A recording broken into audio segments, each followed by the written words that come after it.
Hello everyone, welcome to Ansarkari. So we are taking up important topics from 2nd of April 2024. So as we've been talking about Kachadhivu Island, so India ने 1974 में we had ceded this piece of small island to Sri Lanka. So यहाँ पे politically भी the thing is being raised again. तो opposition is asking for the मतलब RTI के through they are asking for justification कि why this is being ceded to Sri Lanka. तो एक तो political aspect हो गया. Secondly, when we talking about कि strategic importance की अगर हम बात करते हैं तो as such कोई इतना significant we can't say कि बहुत strategically important ये island है इंडिया के लिए. And another thing is कि it has already been ceded. तो after half a century why this issue is being raised again. तो आगे जाके इसका एक और डायमेंशन हम कवर अप करेंगे in one more article and this is located in the Palk strait बे.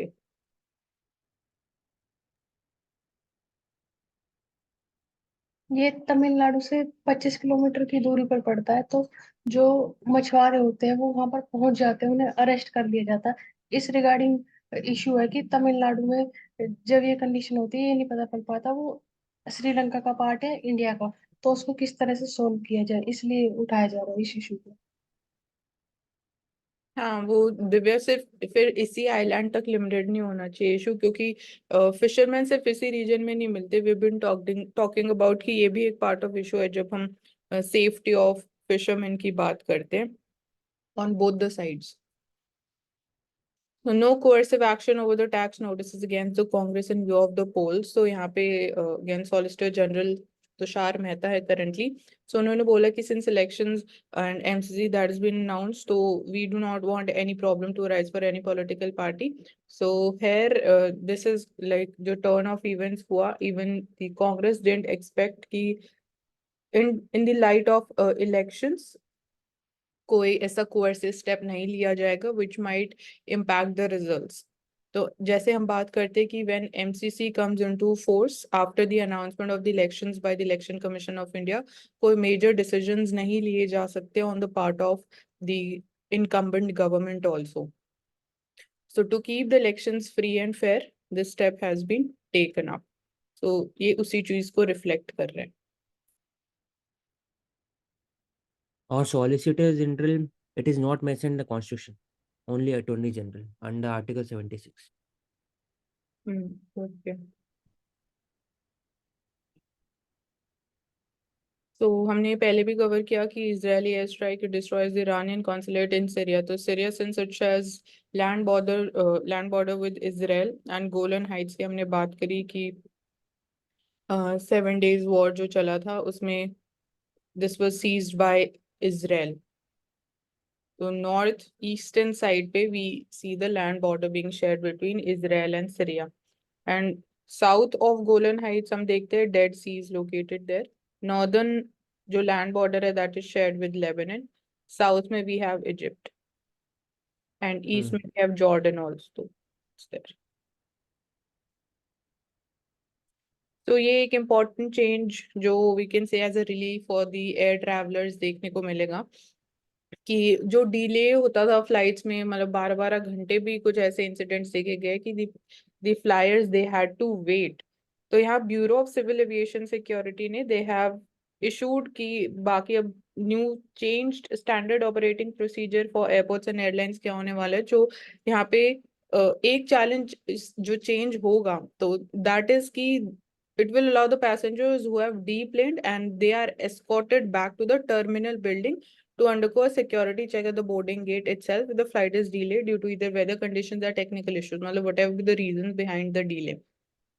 तो अभी क्या होता है कि अभी they have to again go through the entire process again. तो इसकी वजह से भी they get frustrated and irritated and also security checks पे भी like there is long waiting queues. तो एक चैलेंज इसकी वजह से ये हो सकता है कि इनफ इंफ्रास्ट्रक्चर नहीं है, क्या कोई सेक्लूडेड स्पेस असाइन करनी पड़ेगी when the change rule it comes into force.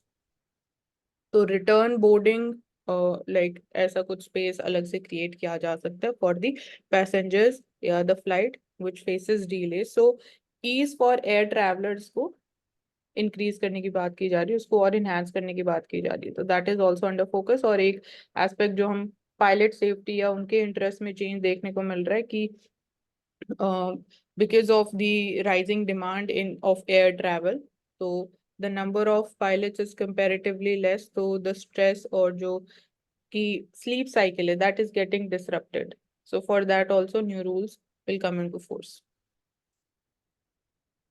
अगर एयर ट्रैवल की हम बात करते हैं तो हम देखते हैं कि प्रॉफिट ओवर क्वालिटी का कॉन्सेप्ट आता है, तो क्या आप एग्री करते हो उससे? हाँ राइट, जैसे कल हमने इंडिगो मॉडल की बात करी थी कि IndiGo it is been one of the most successful airlines in India. क्यों? क्योंकि प्राइसेस भी कंपैरेटिवली कॉम्पिटिटिव है बाकी एयरलाइंस के प्राइसेस से देखे, and they are providing good quality services, तो that is one of the most preferred airline for the air travel, so that is true what you said.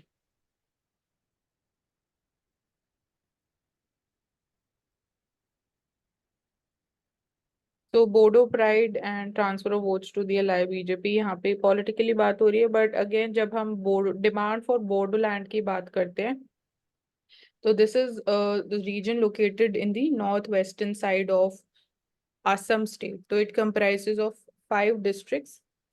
So the name is Baksa, Chirang, Kokrajhar, Tamlupur and Udalguri.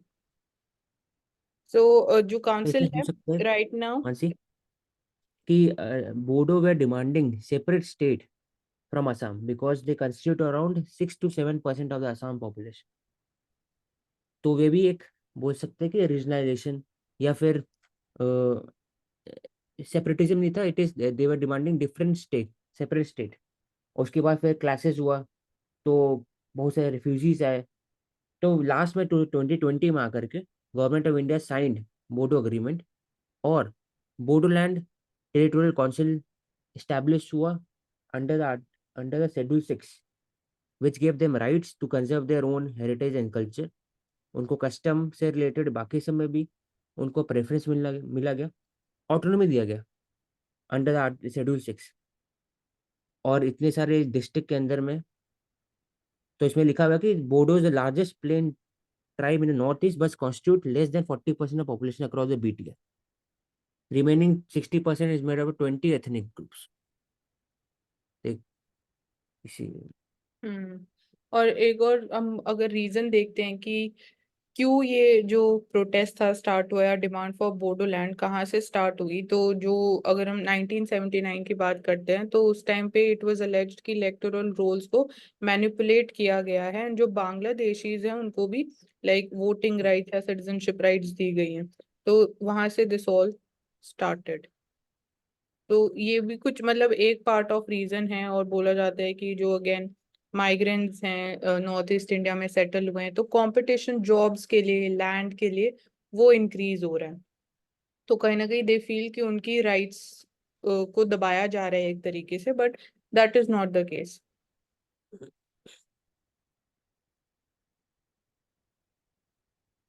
तो यहाँ पे we are seeing कि teacher has been booked for beating, तो जो personal आपके beliefs हैं एक तरीके से उनको स्टूडेंट्स के ऊपर कुछ केसेस में इम्पोज किया जाता है, कोअर्सिवली इम्पोज किया जाता है, and which even leads to such incidents of violence as well.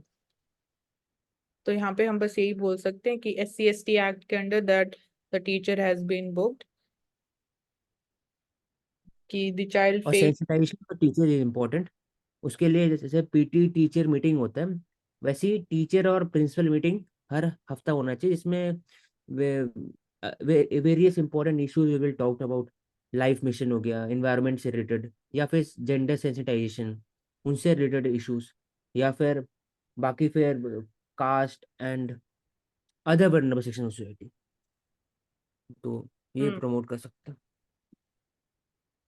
यहाँ पे shoot to kill order likely as man dies in the jumbo attack, तो this has been suggested as it has been recommended by the forest department कि shoot to kill orders it can be put in place, but जो मेरा stand रहेगा for this कि it should be used as a last resort, क्योंकि animal rights से हम बात भी करते कि अगर लॉ भी है prevention of cruelty to animals, तो this is not a solution. तो ऐसे तो आप लाइक शूट टू किल, आप एनिमल्स के नंबर ही कम होते जाएंगे, तो that is not a sustainable और justified measure to ensure the safety of human beings. तो यहाँ पे जैसे हमने केरला के केस में देखा कि स्टेट स्पेसिफिक लॉज लिए जा रहे हैं गिवन की जो रीजनल कंडीशन, जो एक्चुअल ग्रास रूट कंडीशन है, given the number of wild life या ऐसे नंबर ऑफ कैसे इंसिडेंट ज्यादा इंक्रीज कौन सी स्टेट में, कौन सी रीजन, कौन से डिस्ट्रिक्ट में हो रहे हैं, तो they are better equipped to understand that also. तो स्टेट स्पेसिफिक लॉ जैसे केरला लेके आए हैं, तो दैट कैन बी सेड कि एक सस्टेनेबल सोल्यूशन है जिसपे वर्क किया जा रहा है। तो लाइक कनमला फॉरेस्ट रेंज अगर हम देखें यहाँ पे कुछ फैक्ट्स, बाकी there is one specific technique Kaushik जो आप बोलते हो, I am forgetting the name, जो हमने देखी थी एलिफेंट प्रिजर्व के केस में, उड़ीसा में था I think. Kunki Kunki model, हाँ इसमें वाइल्ड एलिफेंट यूज किया जाता है, लेकिन इसमें अगर elephant is attacking the humans और उनके कारण डेथ भी हो रहा है, तो वी कैन यूज डार्ट, जो एनेस्थीसिया होगा उसके अंदर में, तो it can make the elephant sleep, और उसके बाद उसको रिलोकेट कर सकते हैं टू द जू, यस तो कैप्टिव बना सकते, तो ये कर सकते। यस। तो जब हम फिस्कल डिसेंट्रलाइजेशन की बात करते हैं, we are seeing this issue again as a case study in case of Kerala, तो कीवर्ड यहाँ पे फिस्कल डिसेंट्रलाइजेशन की बात हो रही है। तो केरला चाहता है कि उनको, उनके ऊपर एक तो जो बोरोइंग सीलिंग लगाई गई है वो हट जानी चाहिए, क्योंकि दे फील कि स्टेट के पास इतनी पावर होनी चाहिए टू डिसाइड कि वो कितना बोरोइंग कर सकते हैं। If there is more need तो वो सीलिंग को, या एक ऐसी सीलिंग होनी ही नहीं चाहिए। बट यहाँ पे सुप्रीम कोर्ट का स्टैंड की अगर हम जो बात करते हैं, तो फर्स्टली वो से दे आर सेइंग कि अगर जो फिस्कल मिसमैनेजमेंट देखा जा रहा है in the case of Kerala, तो state is responsible behind that. वो ना तो सेंटर से ज्यादा अमाउंट डिमांड कर सकते हैं, बिकॉज अगेन यहाँ पे स्टैंड यही है कि the center has provided substantial relief to the Kerala, which is close to 13,600 crore rupees. तो इस बेसिस पे बोलना कि आपको इनफ सब्सटैंशियल रिलीफ नहीं मिला है, आपको और की डिमांड है, because it is all like boils down to आप कैसे मैनेज कर रहे हो अपने फाइनेंशियल रिसोर्सेज को। अगर ये जो बोरोड अमाउंट भी है, जो रिलीफ अमाउंट भी दिया गया है केरला को, वो आगे इसको कहाँ ज्यादा यूज कर रहे हैं, तो इट इज बीन सीन, अगर हम पास में देखते हैं कि how the finances of Kerala stands, तो ज्यादा एक्सपेंडिचर किया जाता है इन रेवेन्यू केसेस। तो revenue expenditure is comparatively more to the capital expenditure, तो इसलिए इधर इज ये प्रॉब्लम थोड़ी ज्यादा बड़ी है in case of Kerala. And एक एस्पेक्ट इसका यहाँ पे ये भी डिबेट किया जा रहा है कि जैसे हम फंक्शन ऑफ आरबीआई की बात करते हैं, तो इट इज बोथ, मतलब सेंटर के लिए भी और स्टेट की जो डेट मैनेजमेंट है, आरबीआई का ये फंक्शन है, तो वो उसको भी डाइल्यूट करने की बात कर रहे हैं। बट अगेन की फिस्कल मैनेजमेंट जो है वो स्टेट की रिस्पॉन्सिबिलिटी है। आप कितना बोरो करोगे, बोरोइंग की भी एक लिमिट होगी। तो that is the stand right now. This is the first time that this type of uh, argument is given in the Supreme Court history of Kerala and India, that a subject of this nature is going to come up before the constitutional bench. The five judge and above is called a constitutional bench. फिर वो decide करें। Kerala is stating that India is a union of state, इसलिए जो federalism का principal है उसमें uphold करना चाहिए, और सेंटर को वैसा लिमिट नहीं इम्पोज करना चाहिए जैसे उन्होंने किया है with regarding to net borrowing ceiling. तो सेंटर का आर्टिकल कहना है कि हाँ, सेंटर का कहना है कितना कर सकते हैं, ऐसे जरूरी थोड़ी है कितने भी आप बोरो कर हाँ सकते हैं, देयर हैज वो टू बी सम तो form of limit, hmm because state का अपना एक लोन है that is pending, and it has to take permission from the centre for raising another type of loan. हाँ, और यहाँ पे जो बोरोइंग सीलिंग है वो आर्टिकल 293 उसकी बात करता है, जो सेंटर इम्पोज करता है इन केस किसी स्टेट ने सेंटर से अगर बोरो कर रखा है कुछ अमाउंट, तो centre has the power to impose the borrowing ceiling. यहाँ पे तो हमने खाली एक स्टेट की बात करी, अब अगेन इट बिकम्स इम्पोर्टेंट कि बाकी state they also revisit this thing.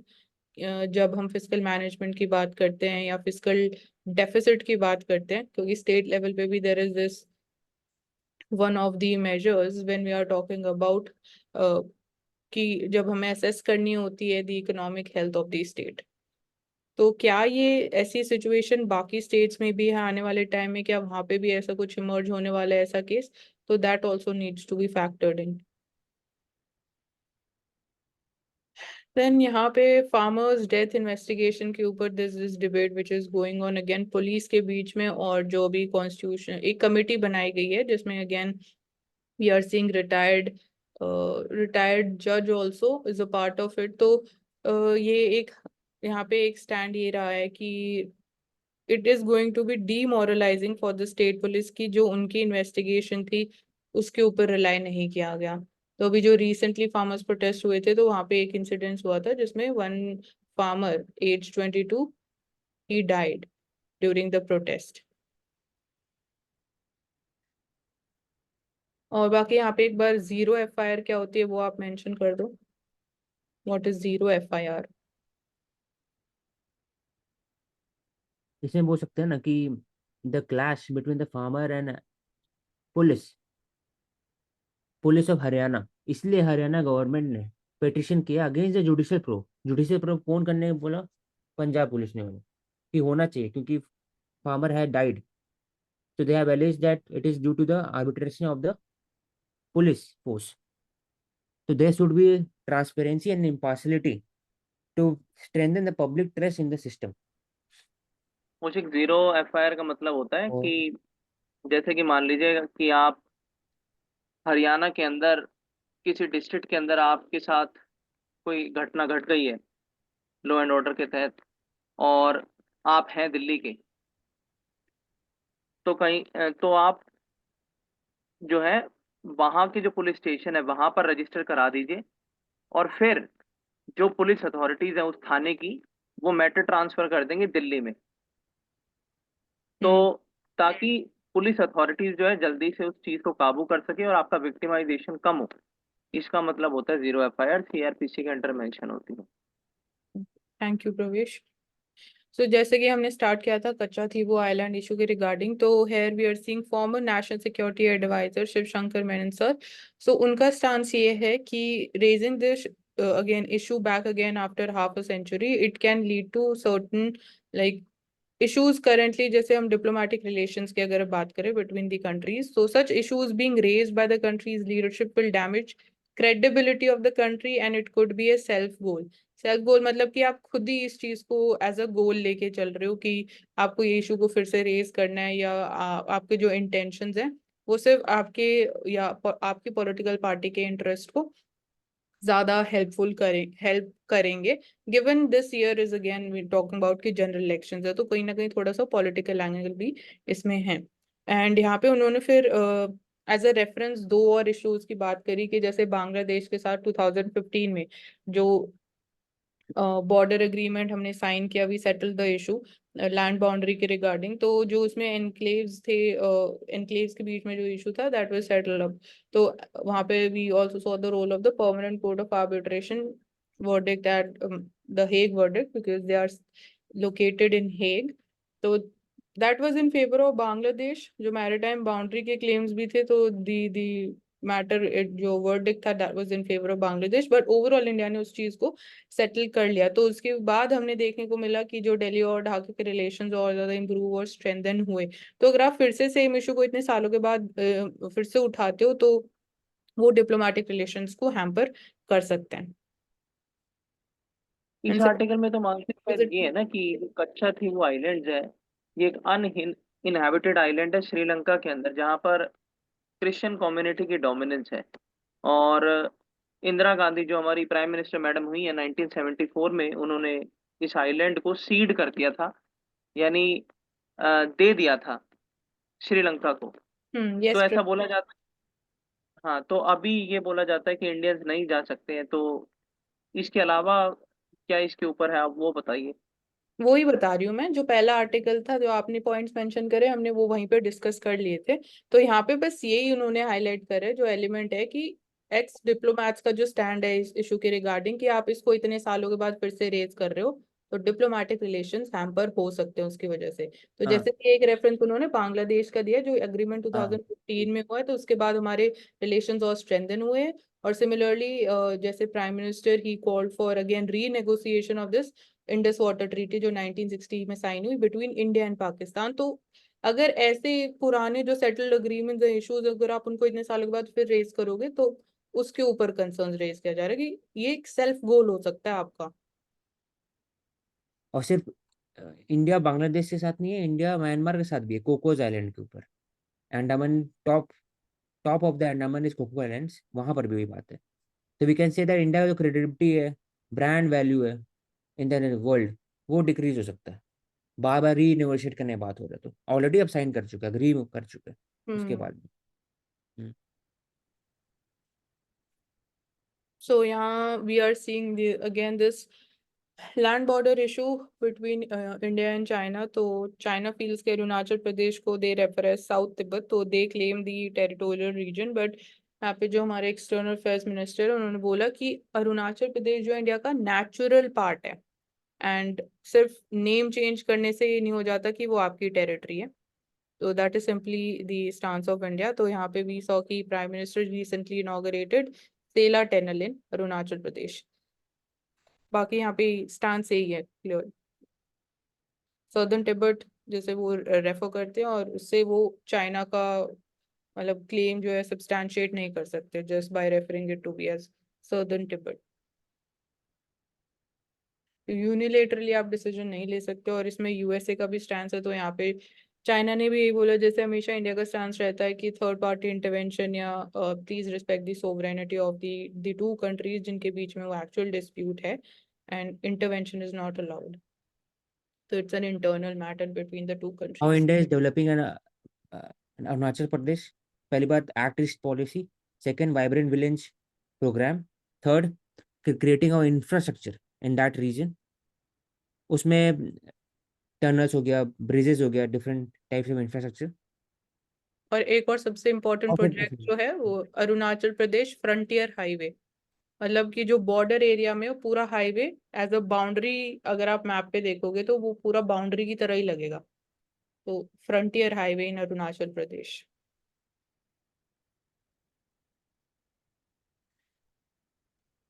तो यहाँ supreme court allows the Hindu priest to continue worship in Gyanvapi mosque. So Supreme Court has upholded the principle of positive discrimination, uphold the principle of the secularism, and said that status को enable करने के लिए दोनों communities को साथ में worship करना चाहिए। तो अंदर में प्रीस्ट जा करेंगे, बाहर से जो नमाज होता था वो, until unless the report is given कि वो हिंदू मंदिर था और उनका जो जजमेंट होगा बाद में उसके हिसाब से आगे डिसीजन लेगा। Presently secularism should be upholded, which Supreme Court have decided. तो क्लेम ये है कि जो पहले यहाँ पे मतलब अगर इट इज बिलीव्ड कि यहाँ पे हिंदू टेम्पल था तो दे सेइंग कि the temple which once stood on the Gyanvapi plot was brought down by the farman of emperor Aurangzeb in the year 1669। तो ये एक पार्ट ऑफ क्लेम है।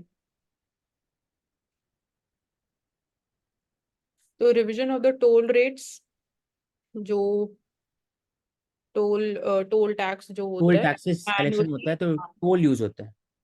तो यहाँ पे एक जो इम्पोर्टेंट फैक्ट बस यही है हाँ कि जो चेंजेस हो रहे हैं टोल फी में एनुअल एक्सरसाइज का एक तो पार्ट है और ये जो चेंजेस हैं they are linked to the wholesale price index based inflation. जैसे इंडिया में अगर हम बात करते हैं इन्फ्लेशन टारगेटिंग की तो that is linked to the CPI. तो यहाँ पे बस एक ही इम्पोर्टेंट डिस्टिंक्शन है ये this is based on WPI wholesale price index. तो ये जो इसकी रेंज टोल रहती रेट्स का बात होगी, लेकिन टोल रेट्स के अलावा एक तरीका भी हो गया कि different types of toll collection हो सकते हैं लॉन्ग टर्म में। पहला तो हम लोग टोल यूज करते हैं। सेकंड हो गया कि जीपीएस लेड टोल हम लोग कलेक्ट करेंगे long term.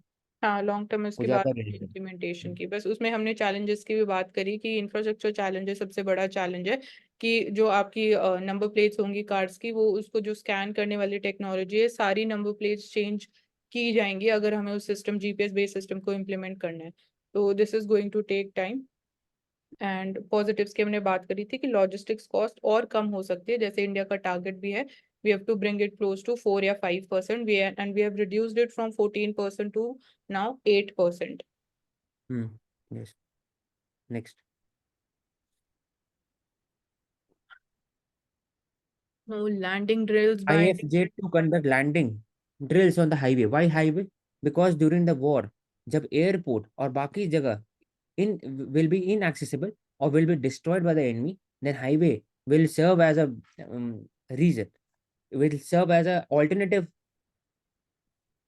area for landing and taking off by the IAF jet. तो इसमें तेजस बाकी सब भी है. फिर NPPA revising the ceiling prices of the over 900 formulation. Basic NNPPA it is इनका रोल क्या है कि वो pricing more affordable, more cheap and more equity based for the people. उसे लिस्ट बनाते हैं NPPA, national pharmaceutical pricing authority. हाँ, इस डिसीजन का impact directly out of pocket expenditure के ऊपर आएगा. तो essential drugs like prices of 21 essential drugs by 50% after several companies applied for the decontinuation of the products due to the high cost. So emergency powers are there with the National Pharmaceutical Pricing Authority regarding this कि उन्होंने ceiling prices इनके raise किए हैं. और ये fertiliser ministry of chemical fertiliser के under और किस एक्ट के अंदर काम करती है? Drugs and cosmetic 1940. लिख लेना करुणा.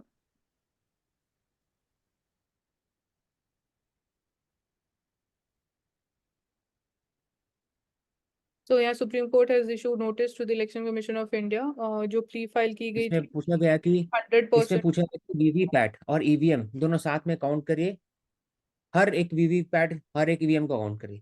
इलेक्शन कमीशन ने बोला कि नहीं, ऐसा पॉसिबल बहुत दिक्कत है, लॉजिस्टिक चैलेंजेस है. तो हर एक डिस्ट्रिक्ट के अंदर में 1% जो ईवीएम है will be counted according to VVPAT. सबको नहीं कर सकते, ये था. सबको कर जहाँ देंगे पर तो जो बैलेट पेपर हो जाएगा. वीवीपीएट है, यहाँ पर जो वीवीपीएट है उसका इलेक्शन कमीशन का कहना सही है, क्योंकि इसका इंट्रोडक्शन इसलिए हुआ है कि क्रॉस चेक आप वोट्स को कर सकते हैं. अगर ईवीएम कहीं पर आप बोले कि ईवीएम खराब है या फिर ईवीएम के अंदर मिसमैनेजमेंट हुई है, तो उस सीट के ऊपर उस पोल बूथ के वीवीपीएट जो स्लिप है वो चेक करिए. हर कहीं का चेक नहीं कर सकते हैं. हाँ, मतलब डिमांड ये थी कि 100% होना चाहिए, तो वो तो पॉसिबल नहीं है. हीट वेव तो कंडीशंस. हीट वेव अगर देखा जाए तो 4.5 डिग्री सेंटीग्रेड अबव नॉर्मल और ग्रेटर देन 45 डिग्री सेंटीग्रेड अगर 2 कॉन्जिक्यूटिव डे में आता है तो उसको हीट वेव बोलते हैं अकॉर्डिंग टू IMD. तो इसमें जैसे हमने ज्योग्राफी सेशन में कवर भी किया impacts of El Nino and central Pacific में ये वाला एवरेज है. I water think heat wave condition different from plains and the हाँ एंड अगर वैलीज. हिल एरियाज के अंदर 30 डिग्री और नॉर्मल प्लेन्स एरिया के अंदर 40 डिग्री से ज्यादा अगर है तो उसको हीट वेव मानते हैं. और हमने देखा है कि हीट डोम भी इसी का एक्सट्रीम फॉर्म होता है.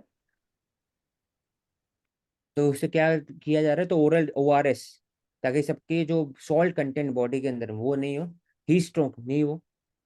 Women elected are advised to avoid bringing small children to booth during hot weather. आप वेट टॉयलेट रखिए, ठंडे पानी का इंतजाम करना चाहिए लोकल लेवल का ताकि जा करके डील कर. और यहीं पर पीएम विश्वकर्मा स्कीम आ जाती है जो पोर्टर्स के लिए कहीं ना कहीं इंसेंटिव देने की बात करती है. अर्दन पोर्ट्स आप बनाइए. और दिल्ली के अंदर तो एशिया की सबसे बड़ी मार्केट भी है इसके लिए. हीट वेव्स को इंडिया में नेचुरल डिजास्टर डिक्लेयर किया गया है अभी. हाँ किया गया. और प्रधानमंत्री फसल बीमा योजना में मिलता है, मतलब उनके अंदर ऐड किया गया उसमें. तो CJI का कहना ये है कि agencies must focus on crimes that truly threaten the nation. तो पॉलिटिकली इंटरेस्ट जो एलिगेशंस लगाए जाते हैं given that background and certain incidents, so उन्होंने बोला कि there's a pressing need to strike a balance between investigative imperatives and individuals' privacy rights. So since we are seeing कि we are living in an era of digital transformation and even जब हम implementation of law की बात करते हैं तो तो क्या ऐसा वाकई संभव है जो कह रहे हैं सीजीआई जो कह रहे हैं, जो अभी आप कह रहे हो ट्रूली थ्रेटनिंग, तो ये कैसे होगा? ये practically what you gonna right if the question demands and in general studies paper 2 something overcome, what is your 2 line approach? तो उन्होंने फर्स्टली तो हाँ मतलब यहाँ पे बैलेंस यहाँ पर तो जो भी है ये तो नहीं. तो उसके लिए सर, तो for that we can say कि effective implementation of the personal data protection act और जो upholding your fundamental right to privacy, और हम अमेंडमेंट्स टू द लॉ की बात कर सकते हैं जो करंट लॉ एंड हम फॉलो कर रहे हैं। इसमें बोल सकते हैं कि जो ट्रूली जो बात हुआ है it is open to interpretation. Yes, correct. Supreme court ने बोला जो और फिर जो सीबीआई और बाकी ईडी उन्हीं के लिए हर एक जो कंडीशन है मनी लॉन्ड्रिंग का इशू हो सकता है, वो भी तो truly it is threatening the national security. 100 crore या 10 करोड़ या बिल्कुल, 1 करोड़ उन लोग के लिए सेम है। तो एक अगर बस रुपया भी है इसमें भाई। एक हवा लगा सकते हैं। क्या सर? मैंने कहा तो वो वी बिल्कुल सही है, तो आपको प्रैक्टिकल हाँ, एस्पेक्ट से लिखना तो सर पड़ेगा ना। 2 to 3 एरियाज है विच एजेंसी कैन पॉइंट आउट कि डीके बासु गाइडलाइन है कि आप जब रिसर्च करते हो तो आपका रिटर्न होना चाहिए, रिटर्न फॉर्मेट। सीजे और सुप्रीम कोर्ट ने ऑलरेडी ईडी को डायरेक्ट किया था, रिटर्न फॉर्मेट में देना चाहिए। सेकंड, एफआईआर ईसीआईआर एफआईआर का जो वर्जन है फॉर द ईडी ईसीआईआर वो एस्टेब्लिश होना चाहिए, ऑनलाइन टूल होना चाहिए उसका भी। थर्ड वुड भी कि कैमरा लगना चाहिए, कैमरा हर एक चीज तक, ताकि जो भी सर्च एंड सीजर हो वो पूरे डॉक्यूमेंटेड हो अच्छे तरीके से। इन्हीं के तो साथ दो चीजें मैं ऐड कर आज देता हूँ उनकी उषित बात। जी आपके साथ कि पहला, undue interference by the political system agencies के ऊपर नहीं होना चाहिए।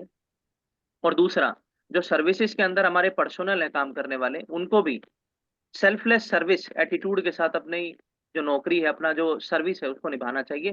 जो बात उनके कंडक्ट में भी की जाती है, ये चार्टर में दोनों, भी की जाती ये तो लास्ट के जो कैसे होगा? ये तो लास्ट के कैसे आपने होगा? जो दोनों पॉइंट बोले हैं, ये भी सब्जेक्ट टू इंटरप्रिटेशन है। ये अपने अपना सबका स्टीरियोटाइप और बायस्ड है। Anti unless it is proven, तो आप यही बोलेंगे जो औशिक ने जो पॉइंट बोले, they are the points to be written. बाकी तो सब कोई, तो आप जो मर्जी लिखो, तो क्वेश्चन की डिमांड पे है। इज देयर, अगर क्वेश्चन डिमांड करता है व्हाट आर द चैलेंजेस और व्हाट आर द, तो एक लाइन में आप बोल सकते हो सिर्फ। लेकिन जितने कॉन्फिडेंस से आप बोल रहे हो पॉलिटिकल इंटरफेरेंस होता है, तो वो आप, ये वही वाली बात है कि भारत गरीब था, गरीब है, और आईएएस अधिकारी से भ्रष्ट और उससे लालची कोई नहीं होता। कल ही जैसे हमने न्यूज़पेपर में भी देखा है, आया है कि भाई पंचकुला के एक आईएएस ऑफिसर ने क्वाजी जुडिशियल ऑर्डर देकर स्टे को हटा दिया, और बाद में उसके बेटे ने उसी लैंड पार्सल में से 4 एकड़ जमीन भी खरीद ली। ये हाईली और लोफ्टी बातें वो मत कीजिए, उनको भी सैंक्टिटी के साथ देखिए। अब आप सर्विस में नहीं है, फिर भी आप कह रहे हैं कि उनको करना चाहिए। आपको क्या पता उनकी होती हैं और वो नहीं करना, ऐसा हम नहीं कह सकते।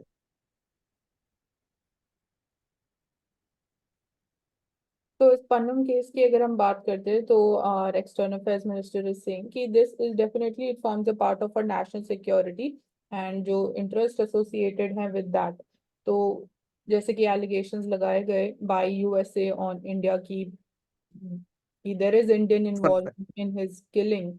Yeah, there was a plot to kill him. So we are not having any substantial evidence on that. So on that, he's saying that we have received some information and the investigation is undergoing. So that would be disclosed later on when there is something substantial. So no government or government employee can be involved in the alleged assassination of one of our own citizens. So that's just an unacceptable red line.